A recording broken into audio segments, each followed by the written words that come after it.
YouTube, this is R.I.P fanboy. Back for another video today. The first video was about Ronnie James-Dio passing away. If you guys want to see that video, the link is right here. The other R in the down bar. The other thing is that I'm gonna review an album today, and it's a requested track by one of my subscribers, Micku91. And his channel link is right here or in the below bar. If you want to check his channel out, you should, because he's a good guy. I think more people should know about his channel, and he has good videos up. This album is number 3 in Iron Maiden's 7 full masterpieces. Number 1 being their self-titled, number 2 being Killers, number 3 being Number of the Beast, 4 Power Slave, 4 Peace of Mind, 5 Power Slave, Somewhere in Time, then 7 Son of the Seventh Son. They're all masterpieces, and no one had 7 straight masterpieces in a row. And if somebody did, tell me in the below bar, in the text. Tell me in the text comment. I want to know.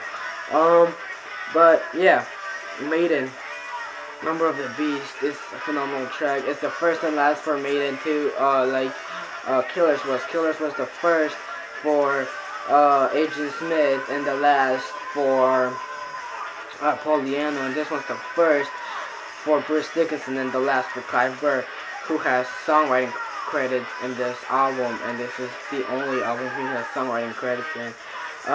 The album cover was supposed to be released in the Purgatory song single cover, but they were like, it's too good, so we should save it up for later, and they released it in the Iron Maiden in Number of the Beast. It was released on March 29th of 1982 on EMI Records, and they fucked up the cover so it's blue, but then they reissue on Sanctuary with the black sky, which was originally intended for. And it's great, and it includes a track, Total Eclipse, which features Paul Diano as a songwriter. The first track which is just here right now, Invaders. Invaders is a good track, good solo by Agent Smith, good riffage by Agent Smith, and Dave Murray, great solos. Bruce Dickinson's voice is mighty. Steve Harris playing Clive Burr. It's a great track. It's definitely listenable, but it's not one of those Maiden masterpieces. It's like a 4 out of 5. Children of the Damned is a great track because it shows what Maiden will do in the future. Like, this is progressive, so Maiden kind of went that way now. They're more progressive, especially in their last album. It's really progressive. My Dream Theater line is progressive, and this is the song that is really progressive in its style. Bruce Dickinson, when he says Children of the Damned, it's really strong, really powerful. Great voice, great bass playing by Steve Harris, great drumming, great harmony solos by Agent Smith and Dave Murray, and just great song all around. One of those Maiden classics that they don't play anymore, and I wish they would. The Prisoner is a great track that includes a simple drumming by Bruce Dickinson, because Clive left the room when they were recording, and then Bruce Dickinson was playing, and they wrote that song on that little bass, the little simple drum beat that Bruce Dickinson made, and it shows how good musicians they are. And I think the best musicians are in Maiden, best metal musicians are in Maiden and Megadeth. Great song, great harmony part by Agent Smith and Dave Murray. They do that a lot in this album, and in my opinion, they make a better duo than KK Downey and Glenn Tipton. And I think they should get more recognition, because they are better than KK Downey and Glenn Tipton. 22 Acacia Avenue is the follow-up, it's a follow-up for Charlotte the Harlot, which was found on the release, was found on the first release, the self-title, and it's the sequel to it, mostly written by Agent Smith and his old band, and it tells the story of Charlotte the Harlot. And the third installment of the series could be found in the 1990 release, No Prayer for the Dying. This is a phenomenal track.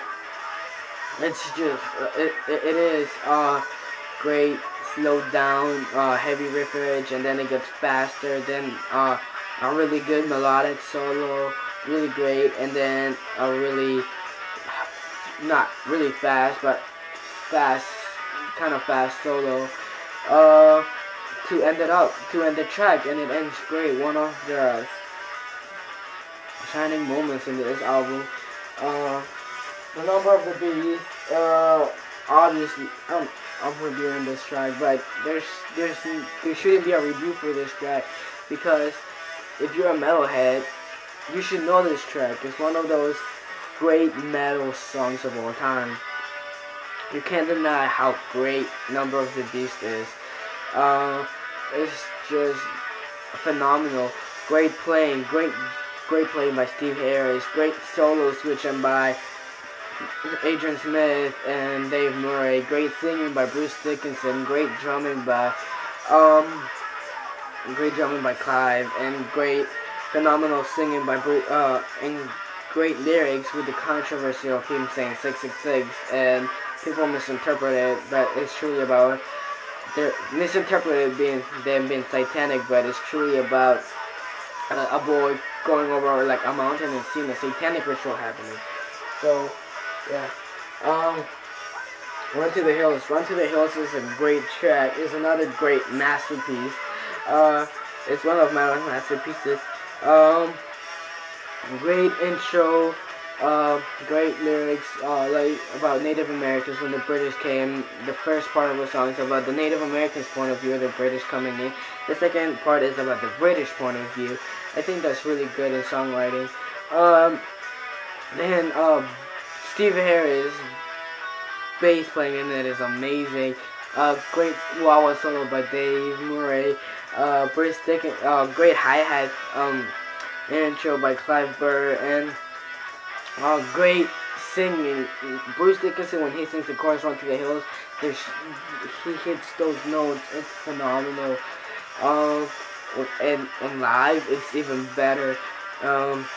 It's amazing how he can still hit those notes after how old he is. But it's just phenomenal. One of those Maiden masterpieces for sure. Then Gangland is a good track written by Clive Burr. The only contribution he made to Maiden as a songwriter. Great little drum solo at the beginning. Great harmony solo that they do, and everything's just it's a good track. It's not quite a masterpiece, but it's a good track. Total Eclipse is the last song to feature Paul Di'Anno as writing in this song, I believe. It's a great track. It's a progressive style again, and it starts slow down, but when it gets fast, the solo is amazing. So it's one of the great tracks on this album, and it's definitely listenable. At first I didn't like it, but then it's going into me, and I just can't stop listening to it now. And the last track you're hearing now, Hallowed Be Thy Name. Hallowed Be Thy Name is a fucking great track.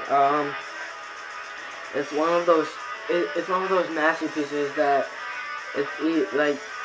although Run to the Hills, Number of the Beats are masterpieces, but this is a masterpiece on a complete other level. Like the most epic of songs of all time, I consider Stargazer and Hallowed Be Thy Name, and then Rhyme of the Ancient Mariner. Those are the songs that like no one hates. If you're a metalhead and you get to listen to the song, you won't hate it because everything about this song is just right. From the opening intro slowed down, and then it speeds up, and then the great solos by Dave Murray and Adrian Smith. great bass playing, great drumming, and Bruce Dickinson's voice is so mighty in this track. It's like a 20 out of 10, and it's one of those best Maiden tracks. And my conclusion in this is this album is definitely a buy. It's a 20 out of 10. It's a complete masterpiece. It's overhyped, yes, but it's overhyped for a good reason because it has some really good songs, and so you should definitely buy it.